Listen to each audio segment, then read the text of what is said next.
Okay, hi. So it is the 6th of July, and this is a meeting of Open Source Mycetoma. And I just need to share my screen 1 second. 1 moment, just to put up the issue that we have. Okay. All right, hopefully people can see that. And make it slightly bigger. Okay, all good. All right, so welcome everybody. Here is the issue, which hopefully contains pretty much everything. I think we should just sort of try and rattle through all this because there's lots of little things. I'm assuming that for evaluations of any new phenomemols, that or any new compounds, you might want to present something later. Should we deal with that in a little bit? Yeah, recently I didn't test phenomenos, but Okay. it's on the schedule. Okay, all right. That's for the in vitro, right? Is that for the yeah. Okay, all right, great. This is on me, and I still haven't done that. I need to try and find time to do that after this meeting. So I'm just making a note of that. That's still an action on me, so I'm going to leave that unticked. And we don't have our Cameroonian collaborator here. What I might do is assign myself to get back in touch via email to see if we can do anything with them. A fellow from that lab is coming on a kind of fellowship sabbatical type visit in my lab from, I think it's the beginning of September for an academic year. So it may be easier for us to involve some of that team in this project when we have that personal link, when someone's actually physically in my lab. All right, and then so in terms of the phenomenal paper, we've got the issue of the offline lab notebook. Dimitri, I think I'm supposed to help you by copying something over, aren't I, for that? Yes, because I didn't have access to so I tried it before the previous meeting and I had those issues that I did not have access and could not upload this, unfortunately. Okay, so we'll fix that. Yeah, well, okay, we'll sort that out offline in that case. And then I finished the review of the manuscript, so I was reading it and I've done it. There are I made a bunch of changes to the paper and to the diagrams and to some of the SAR and things. So what I need to do, I think, is send that back to Hung and Dimitri. I think it needs to go back to them to have a look at the SAR, the way that I've slightly modified the diagrams, and also just because there's a bunch of things that still need dealing with in the experimental section.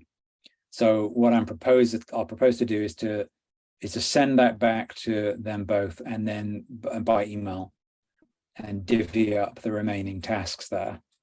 I don't think there's much else to be done. There is a bit at the end where I think that we need to make a stronger connection between what we have found in terms of the SAR, particularly the in vitro SAR, and what's known about molecules that also target the same biological target. So how well do our results sit with what's known about this target in other pathogens? Obviously, we want to do, that's what we want to do the modeling for in the previous action point. But we do need to make some comment about that. There were a few references, I think, that Hung had found and had put in the manuscript where the link had been broken to what the paper actually was. But I think we do need to say something about that. So I've put a suggested structure there as sort of concluding remarks. But we need to add in a bit more lit search to finish the paper off, I think. I will send that back as the first step, as I said, to Hung and Dimitri, and ask them to generate changes based on a distribution of tasks.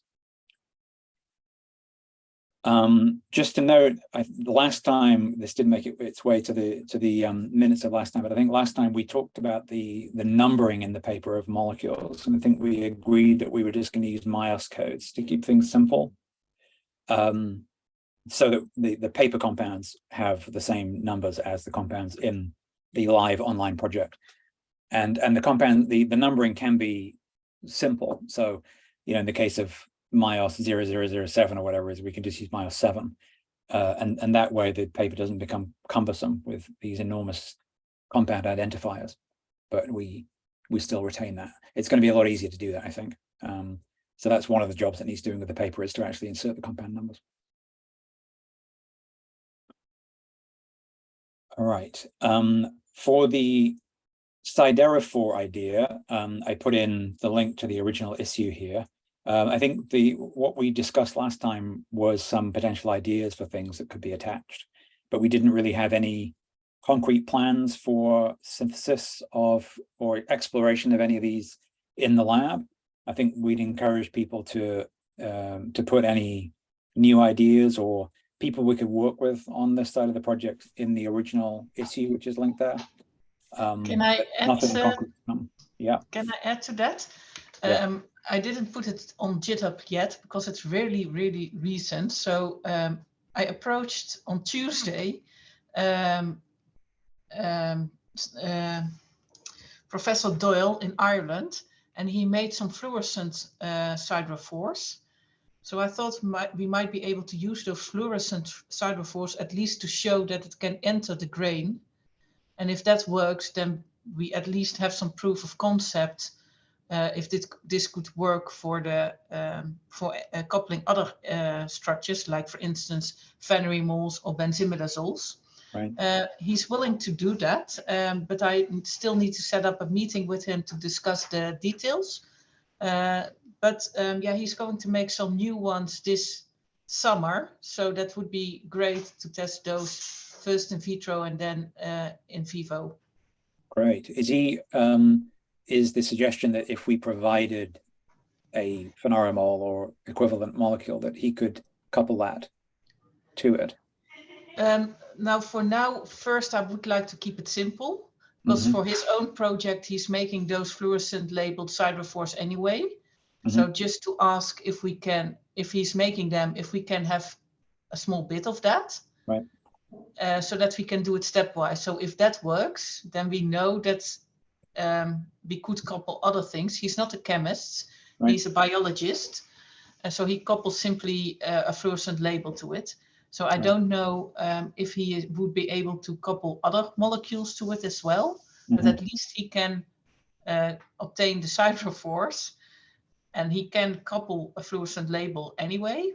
Oh, I see. So you want to show that the siderophore is effective at taking the fluorescent dye into the grain. Yes, and if that works, then we know that if we can couple something else, that might work as well. Right. Okay. Sounds good. All right, fantastic. That's the kind of thing. Yes, and I will talk to him offline first, and then if he likes the idea, I would like to introduce him here as well. Yeah, great.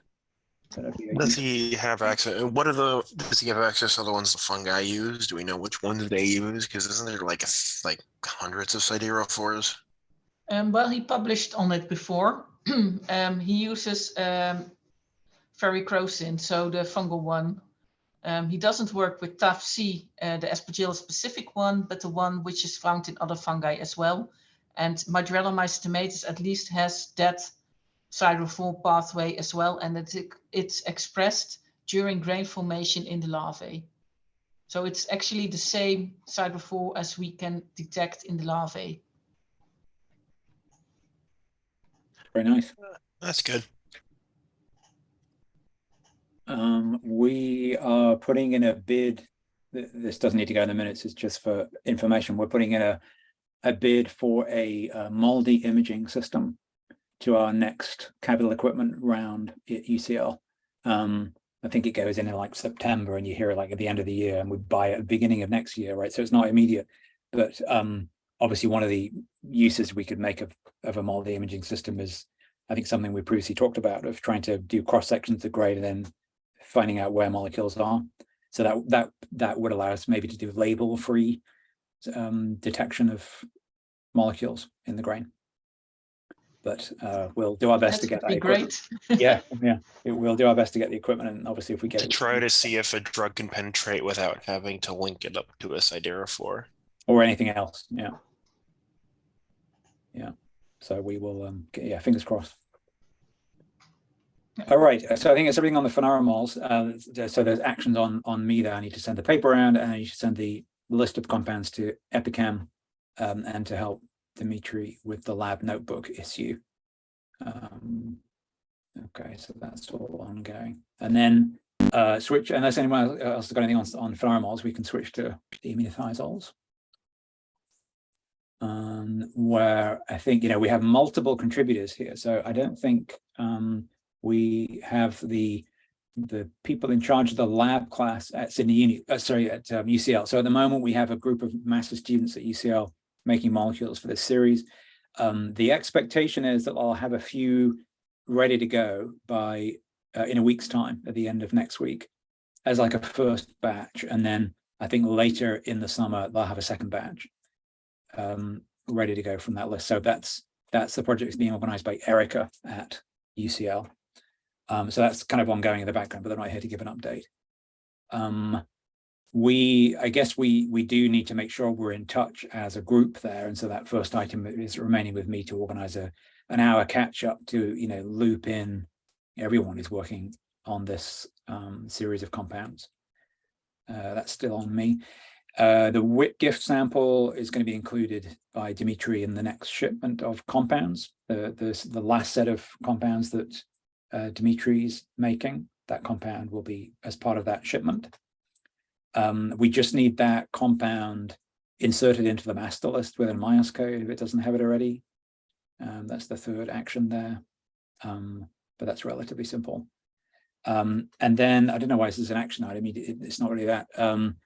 Yeah, Clementine, you posted a list of your current targets there, and I guess it's as part of a meeting we can update all of that live rather than requiring another update. But hopefully that's still kind of your target list. I'm trying to open up exactly what that is, but I think those are the ones we have already made. Like we made them at the start of June successfully. Yeah. So I've updated like our the series 2 wiki, but I don't think I've updated everything. Okay, because there were loads here, so I guess we were just wondering which are done and then which are planned.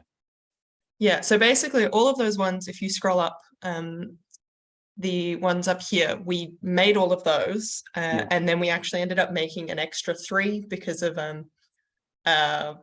just because of how things worked out. So we swapped around some thioureas and bromoketones. Right. So we made 16, and they're all in the master list with MycetOS codes, and their structures are on the series 2 wiki. Awesome.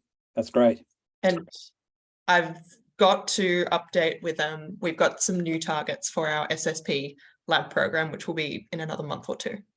Awesome. Okay, fantastic. You're right. Okay, so it's a good time for a catch-up meeting because you've done lots there. Yeah, definitely. Right. Wonderful. Yeah, it's really I guess the tractability of the chemistry is really helping, I think, with the reliability of getting some of these molecules. It's really good. I guess we need to be sure that we're getting some hits, right? So we've got to evaluate them, I guess, at some point. Do you think you'll be in a position to ship some to Wendy at some point? Yeah, we're hoping to have them ready to ship by next week.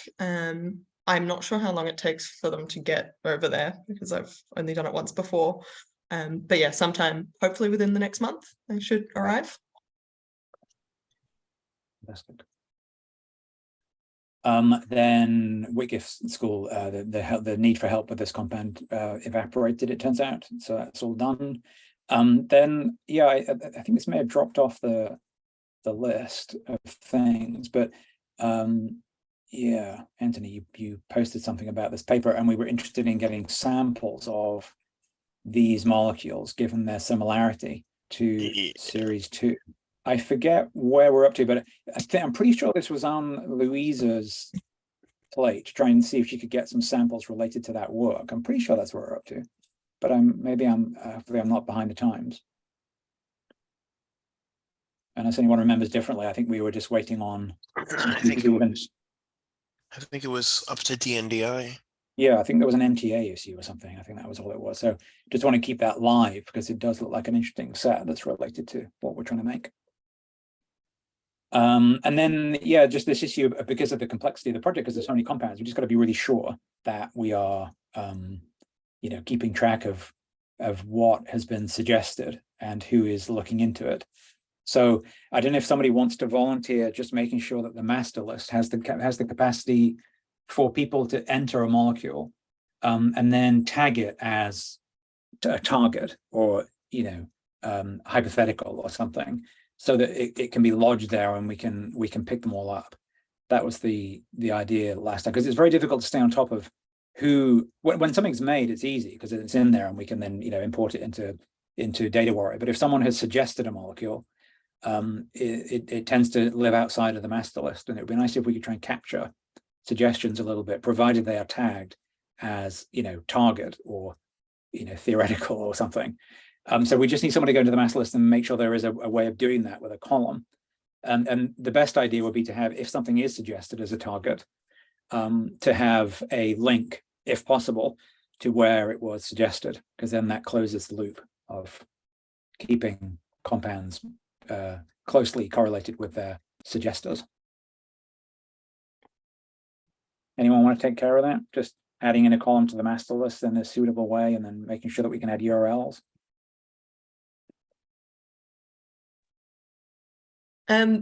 If I don't know if this is a solution or not, but there's a section where you can put like an alternative code, if you've already made it.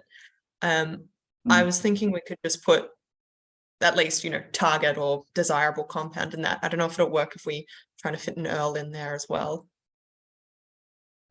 Yeah, so I think because you can put in a target structure, and I don't know, I'm ambivalent about whether or not that then needs a code, a MycetOS code, because then, we've got plenty of codes, right? Infinite number of codes, we don't have to worry about it.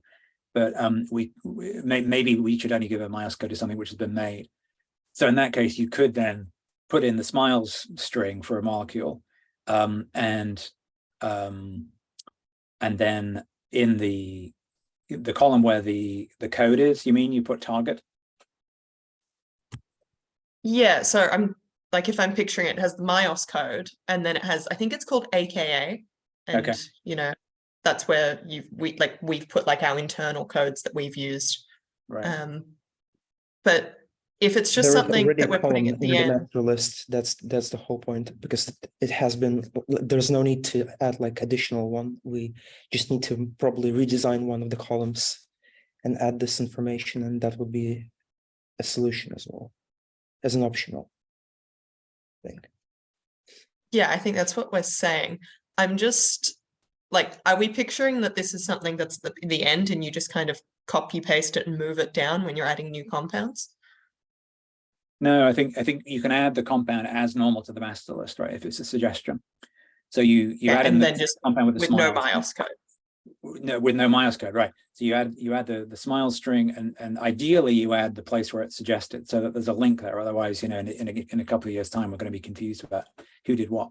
But it could just be a link to a GitHub issue where the compound is mentioned, and then just making it very, very clear that the compound is a suggestion only.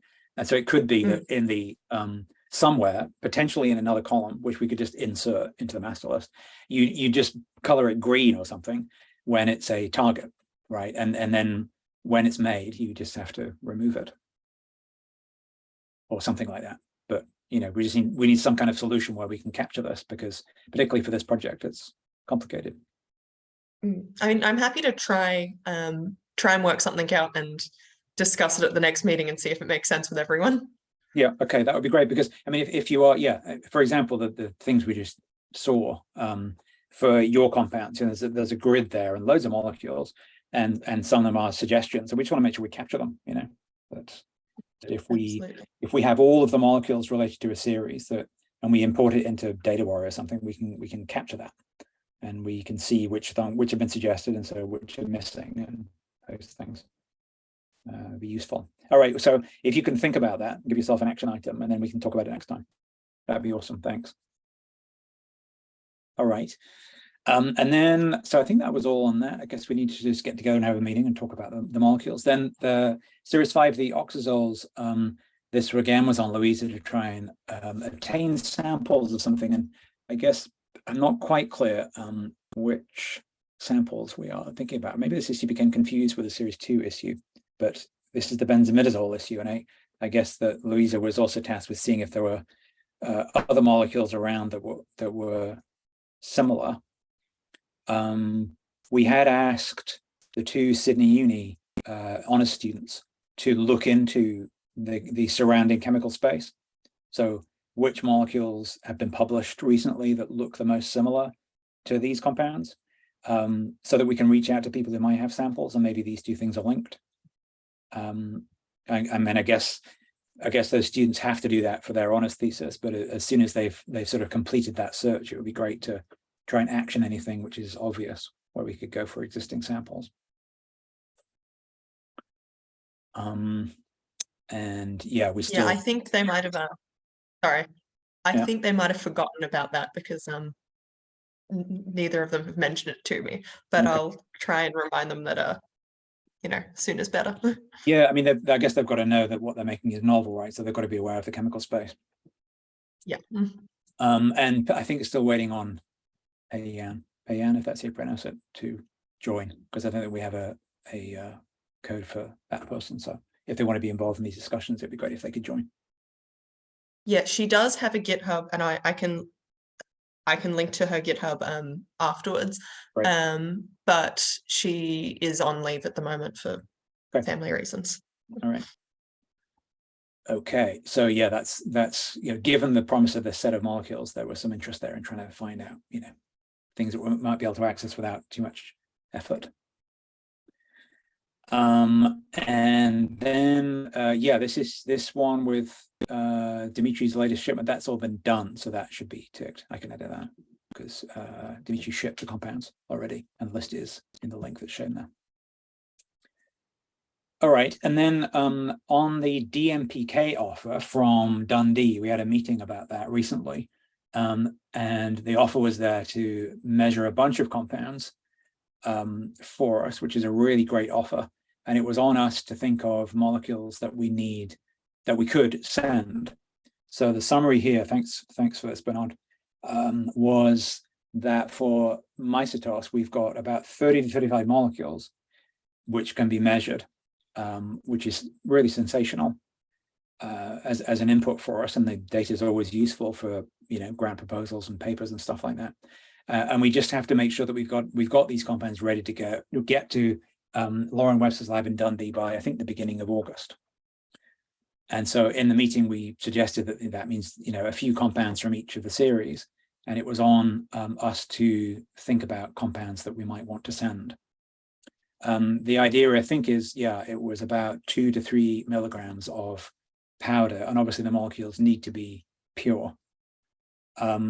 Generally, we just want to try and send things that make sense. So leading compounds, right, things that are the most promising would be crucial. We can also send other compounds that are maybe predicted to be more soluble, even if they don't necessarily have as good activity data, but just to give us a sense of the reliability of the solubility data, and also any compounds that we think might have metabolic liabilities or might not have metabolic liabilities. We can use this offer to sort of test those theories. So we just have to make a decision about these compounds. Has anybody offline, but since that meeting or since the last meeting, had any thoughts about molecules that might be good to send? Definitely some of the aminothiazoles, right? Because isn't that like a metabolically unstable group? We certainly have compounds to send, and I think solubility might be a little bit of a concern with some of these. So it'd be very good to get. Yeah, so definitely not the phenothiazines, because those are pretty insoluble. Well, no, it's not a problem, right? We just, if we've got the offer, we may as well get things measured. So the solubility can be quantified, which is always really useful, rather than just relying on predictions. So I think it's definitely worth sending some, but we just got to make sure that we're sending a diverse set and they're not, the molecules aren't too similar to each other. That's the key here. So I don't know if anybody's already thought about this or whether we need to, punt this to a consultation with everybody offline. I don't even. Oh wait. Go ahead. I kind of created a list on Series 6 Keroxymes because the list of those that have been tested and the ones for which we have definite results, like in terms of potency, is not that large. So it was like only around like currently 6 molecules that are potent. So creating a list of 5 was not a big challenge. So I'm kind of like more or less sure about Series 6. Okay. List. All right, great. So if, as I said, a mixture of things that are ideally structurally diverse, but which definitely include potent compounds as part of the list. I can take it on me to suggest some of the phenarimols, given that I've just finished reading the paper. So I can do that. So for series 5, we have fenbendazole, carbendazim, and MMV 1782387 tested in vivo. Yeah. And 2 of them did very well. But I assume that for fenbendazole, these kind of data is available already because it's used in animals. Right. But for the MMV compound not. But of course, we need to have the clearance of MMV to send it, because it's an MMV compound and not something we made ourselves. Right. But looking at the benzimetazoles, that would be, in my opinion, the best opportunity, best of the molecules to ship because we have extensive in vivo data already. Otherwise, we could do carbendazim. It is a commercially available compound, but of course developed for agriculture and not for human use. It might be good to know if these kind of molecules would also work in these kind of assays. Alternatively, it's not a MycetOS compound, but we worked with melanin inhibitors, which are also used as pesticides. But of course, these kind of data were not not done, I think, in this extent for these kind of compounds. Mm-hmm. Right. But for the rest of the compounds, we don't have vivo data yet. So it could be that they don't work because they are not soluble enough and therefore don't reach the target when you inject them. Yeah. But I think, in vitro potent compounds are still worth it. If we're saying that there are there's like 5 series and we can do 30 to 35 compounds, then 5 compounds each is fine. So some of the in vivo actives of most interest, and then the in vitro actives of most interest will be fine. Okay. All right. Wendy? Yeah, carry on. Wendy, you were saying, you were talking about melanin inhibitors. Do you think it would also be useful to test naphthalene? Oh yeah, what about the naphthoquinones? I don't know. If they're not known, right? Because I still have a lot of them left in our storage. And another suggestion, because of CSUS2, I've added Kimberly as contact or as responsible person. Maybe Clementine can take over this position now to ask all those schools, high schools, colleges, which are associated with the aminothiazoles project, to select some suitable test compounds for the DMPK testing. That's my suggestion. Yeah. Yeah, I'm happy to do that. Okay, thanks. Again, it's not a lot of compound, right? 2 to 3 milligrams, but it just has to be in good condition. All right, so I think we're going to need to assemble this list in a new place. So I can start a new issue on this where we assemble a list and then get up to 30 or 35. If people can contribute, I'll paste over some of this stuff and assign people to the different series. That I mean, the important thing I think in each case is to give the name of the compound, the MycetOS code, in an ideal world, the structure, just so that we can see it, but a reason why the compound. Yes, SMICE code is also required. Oh, for them, yeah, absolutely, yeah. For our discussion, if you want to nominate a compound, just give a reason why that's been chosen, because that will help the discussion. All right, so we can assemble that. We still got about 3 weeks or something before we need to ship it to Dundee, but we should finalize that before the next meeting.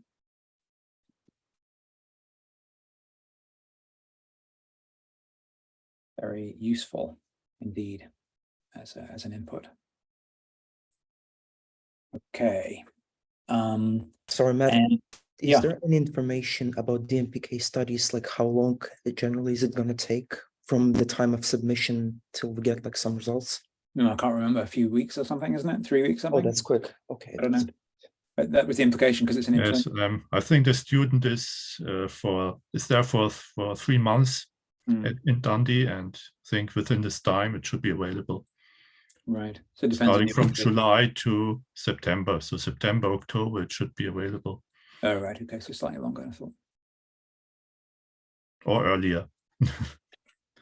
Depends how quickly they get done.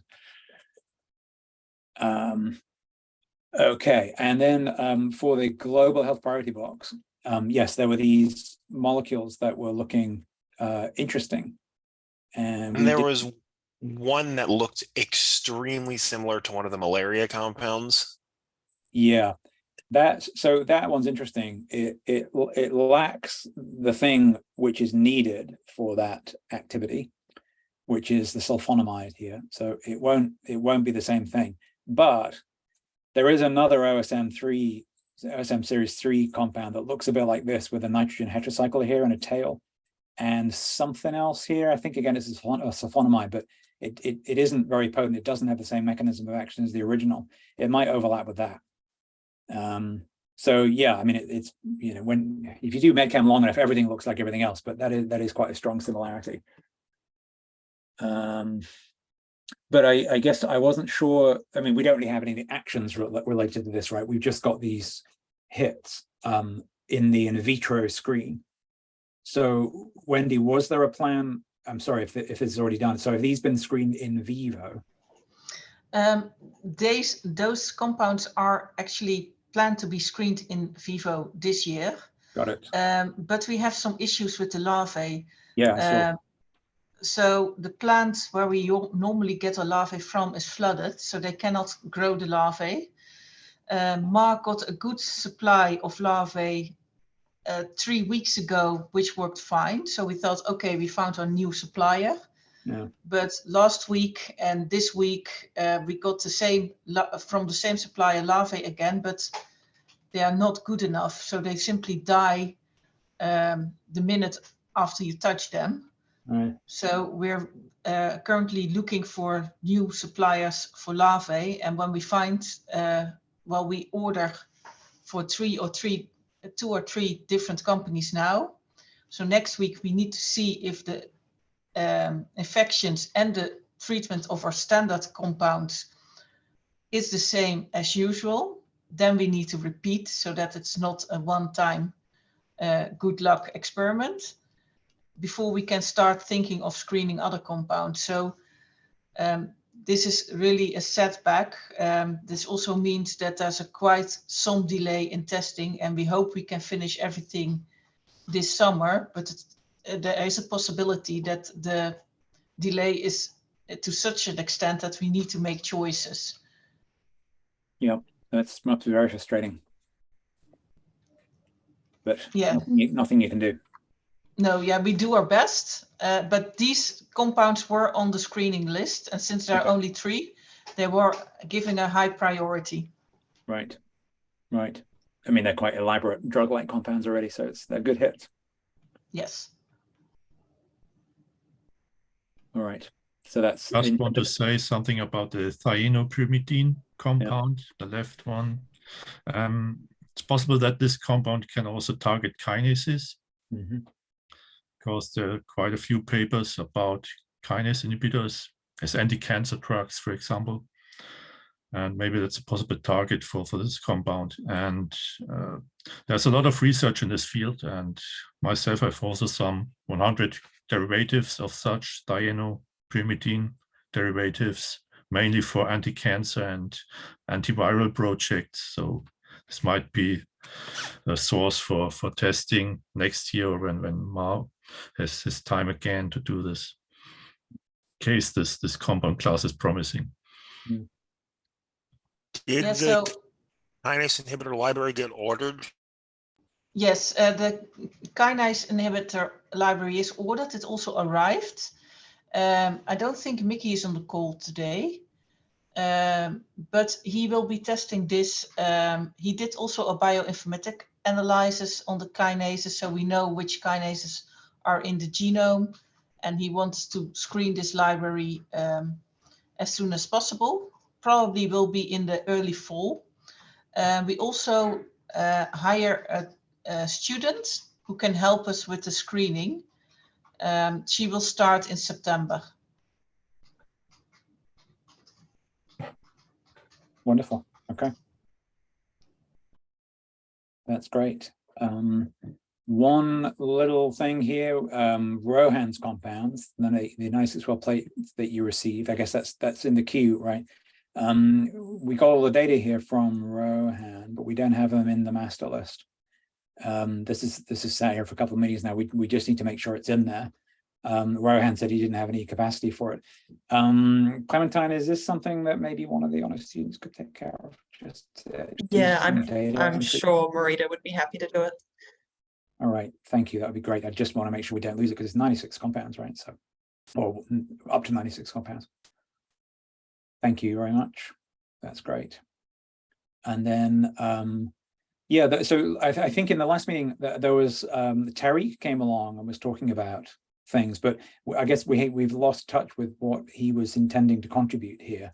If anyone has email contact with him, maybe you can encourage him to get a user ID so he can be looped into the meetings. I'm not sure he's involved. Yes, sure. I'm regularly in contact with Tariq, so okay. I can ask him. Great, yeah. If he just wants to join, and then, yeah, we can keep him updated. All right, yeah, great. I was discussing with Tariq to purchase some Moduella isolates from culture collections because I'm bound to MTA, so I cannot send them over. But of course, we can purchase from culture collections. So I was going to make a list with him. Right, great. Okay, so he's still in touch. That's good. It would be nice to try and loop him into the live project so we can keep updated.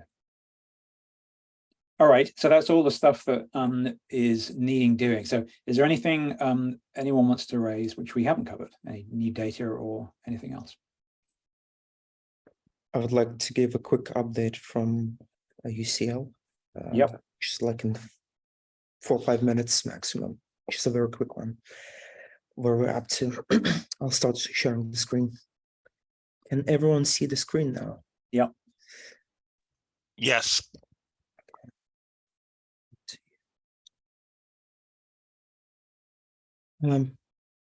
So in terms of synthesis, what I have been doing recently, I've been building up some novel compounds that fill up the SAR gap analysis. And in total, I have created 7 Peripherox analogs, type analogs, which are similar. So if you remember previously, we had those molecules in the second row tested for the series 6 scateroximes. We had Peripherox, which is a positive control. Then we played around with a bit of the linker, the pyridine ring, the 2,4-di substitution removal, just to see what would the activity would be. So we had like 3 essentially different scaffolds, but Peripherox-like molecules. So now we have, I synthesized additional 4 additional ones. So DM106 is the one with the halogen atoms on the benzene ring. That was one of the SAR gaps that had to be addressed. Then removal of the pyridine ring, so proof of the concept just to see whether it will work or not. So the expectation would be that it will not work, but because we don't have any modeling yet, this molecule testing would be of high use. DM113, something that I've been working this week. So it's essentially the same as the Perifenox, but with fluorine 2,4 disubstitution patterns instead of the chlorine, which might be beneficial in terms of DMPK studies as potential candidates as well, because it might improve the safety profile. And lastly, the 3,5-dibromo substituted Perifenox analog is something that has been synthesized, and we managed to obtain the crystal structure of the Z isomer for the first time, because most catechocymes are oils. And in this case, it was the E isomer was an oil and the Z isomer was a solid. So I managed to get a proper crystal, and just recently got back the results with a confirmed configuration for the Z isomer. So that's some additional physical evidence. Those dibromo Perifenox analogs have been separated successfully and will be tested as separate isomers in the biological assay. Just a quick word on DMPK studies. So the list of the Series 6 analogs that have been analyzed so far is not very big.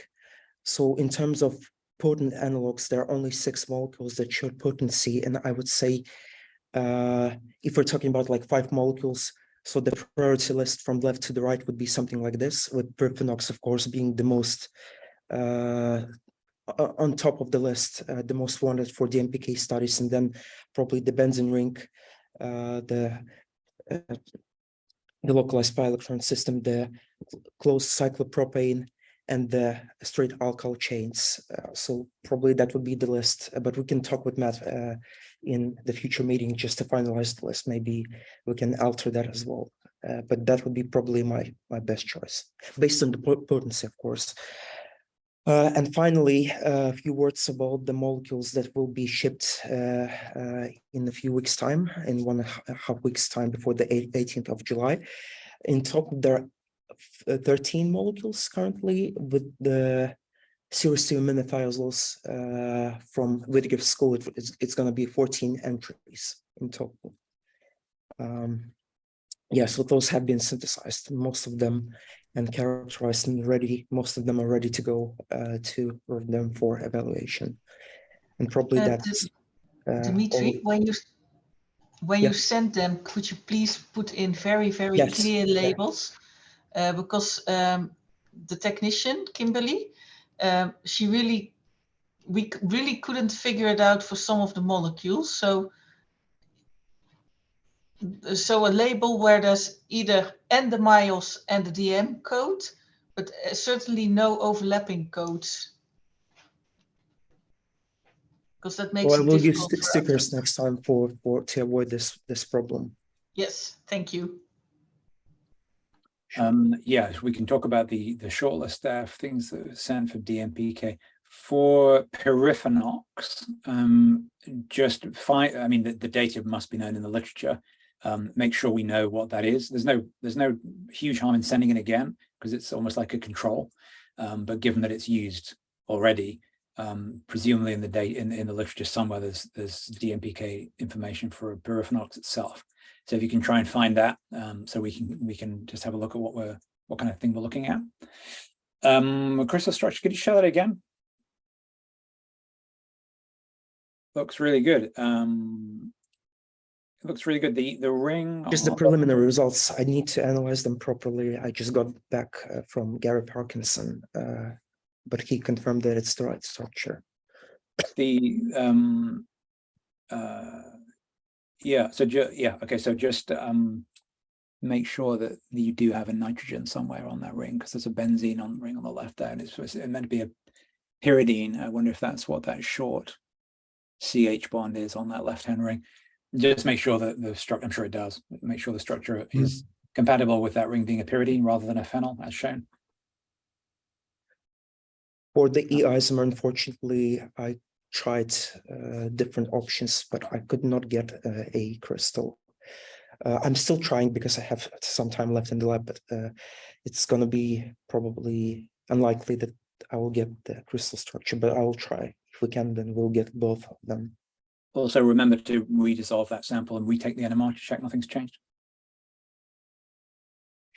Oh, and lastly, with regards to Proof-in-Ox, while I was doing some methodology tests for the thesis, I managed to get the Proof-in-Ox EZ isomers separated. So a quick reminder, the one that we see here from the biological assay, we tested it as EZ mixture, and now I just confirmed yesterday by NMR, I managed to get the E and Z isomers separated finally. And I have pure samples ready for analysis. So this is something that might be as an option for the DMPK studies. So with isomers, the question is like, do we send both isomers for test or only one? I don't know. This is something that we haven't discussed with Matt, so I'm just asking myself this question as well. Dimitri, I have a question. Have you also made some salts of these ketoxymes, which might also be interesting for DMPK testing? Oxyconazole nitrate, the commercial available nitrate salt, is the only one that we currently. Okay, but they will have all the DMPK data available, I guess. But you haven't made salts from your own compounds yet. Okay. The only thing that I've been working on recently as well was DCL acid catalysis testing to see whether the isomers are stable under acidic conditions. And essentially, I get them as salt formulations at the end. It's a good idea, though, Bernard. Yeah, if we could prepare a salt of one of these things, that would be an interesting comparison. Yes. We just, I guess we just need to pick up one of the analogs for this specific task. Yeah, whichever analog you have the most of. Yeah. And ideally, which is active. Yes, we can make the salt and test that. Yeah. For the biological assay, with sending E and Z separate isomers for Proof-in-Ox, would that be something that we need to do for the next assay batch? So currently those are being evaluated, right, in Wendy's lab by Ma. So if they come back with different potencies for the different isomers, then yes, it's worth it. If they come back with the same potency, it's probably not worth it. Sure. All right, great. Thanks for that. We've just got a couple minutes left in case anyone wanted to raise anything else with the team.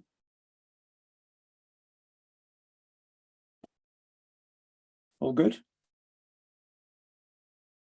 All right, great. Well, thank you very much, everybody. I think we probably have another meeting towards the end of this month, right? Because we had to bump this one forward. So if we manage to ship or decide and ship compounds for DMPK analysis, and if we manage to have a meeting that's about the aminothiazoles with the whole team, then we should go ahead with that meeting because there's lots to talk about. So let's make a decision closer to the time if we have enough stuff going on the next 3 weeks to have the next meeting. It's likely we will, but if things get stalled, then yeah. I will be on holiday the next meeting. I'm still around for 2 more weeks and then my holiday will start. Okay. Right. And is it a traditionally long European holiday? It's 3 weeks. Yeah, right. Great. Yeah, very European. It's good. Okay. Great. All right. Thanks, everybody. Good to see everybody. Wendy, can I talk to you after the meeting for just 1 minute?